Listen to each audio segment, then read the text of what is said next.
दुनिया के 500 सबसे प्रभावशाली मुसलमानों की लिस्ट जारी। लिस्ट में 24 भारतीय मुस्लिमों को भी मिली जगह। भारत के मौलाना महमूद मदनी को मिला खास इनाम। जमीयत उलेमा हिंद के अध्यक्ष मौलाना मदनी के नाम एक खास उपलब्धि आई है। उन्हें दुनिया के 500 सबसे प्रभावशाली मुसलमानों की सूची में शामिल किया गया है। टॉप 50 में भी मदनी का नाम शामिल है, जो उनके दुनिया भर में प्रभाव को दिखाता है। दरअसल जॉर्डन के the royal Aal Albayt institute for Islamic thought ने साल 2023 के लिए 500 सबसे प्रभावशाली मुस्लिमों की लिस्ट जारी की है। इस संस्था को बोलचाल की भाषा में रैबिट भी कहा जाता है। इसी ने साल 2023 के लिए दुनिया भर के 500 प्रभावी मुस्लिम शख्सियतों की लिस्ट जारी की है। रैबिट का मुख्यालय जॉर्डन की राजधानी अम्मान में है। रैबिट ने उन लोगों को लिस्ट में जगह दी है जो विभिन्न क्षेत्रों में काम कर रहे हैं। रैबिट ने लिस्ट जारी करते हुए लिखा है कि टॉप 50 में उन लोगों को शामिल किया गया है जो या तो इस्लामिक उपदेशक हैं या फिर किसी देश के राष्ट्राध्यक्ष। इन नेताओं की मुस्लिम समाज के बीच प्रभाव को नकारा नहीं जा सकता है। बीबीसी की रिपोर्ट के मुताबिक इस संस्थान ने जमीयत उलेमा हिंद के अध्यक्ष मौलाना मदनी को टॉप 50 लोगों की लिस्ट में शामिल किया है। मदनी को मैन ऑफ द ईयर भी घोषित किया गया है। ये भी जिक्र किया गया है कि मदनी भारत में मुसलमानों के अधिकारों को लेकर बोलते रहते हैं।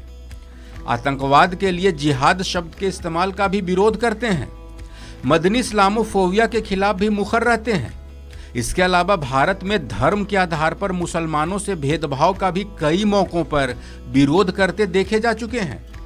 बीबीसी की रिपोर्ट के मुताबिक रैबिट ने जिन देशों का सर्वे किया है उनके बारे में लिखा भी है।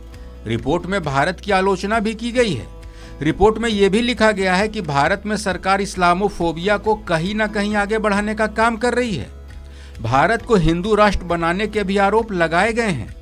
हालांकि इस रिपोर्ट की आलोचना भी हो रही है, जिस पर मौलाना मदनी ने कहा है कि उन्हें ऐसी बातें पता नहीं चली है, इसलिए उन पर कुछ नहीं कहा जा सकता है। रैबिट की रिपोर्ट में मौलाना मदनी के बारे में भी काफी कुछ लिखा गया है। रिपोर्ट में जिक्र है कि उनका स्कूल ऑफ थॉट पारंपरिक सुन्नी है। वो जमीयत उलेमा हिंद के अध्यक्ष हैं, जिसके 1 करोड़ 20 लाख अनुयायी हैं। मौलाना मदनी 13 सालों तक संगठन के महासचिव रहे। 2006 में मौलाना मदनी के पास जमीयत की कमान आई। मदनी भारतीय मुसलमानों के अधिकारों के लिए हमेशा खड़े रहते हैं। उन्होंने कई ऐसे सामाजिक कार्य किए हैं जिसकी खूब तारीफ भी हुई है। मौलाना मदनी ने 2001 में आए गुजरात भूकंप के बाद किए गए राहत कार्यों में भी हिस्सा लिया था। उनके राहत और पुनर्वास कार्य को राष्ट्रीय स्तर पर पहचान मिली। मौलाना मदनी ने राजनीति में भी खूब नाम कमाया। उन्होंने राजनीतिक पारी की शुरुआत समाजवादी पार्टी से की थी। साल 2006 से 2012 तक मदनी यूपी से राज्यसभा सांसद रहे। उन्होंने देश में आतंक विरोधी अभियान भी चलाया। उन्होंने सीएए और एनआरसी के खिलाफ भी खुलकर अपना विरोध जताया था। उनके एक बयान की खूब तारीफ भी हुई थी, जिसमें उन्होंने कहा था कि हम बाई चांस नहीं, बाई चॉइस भारतीय हैं।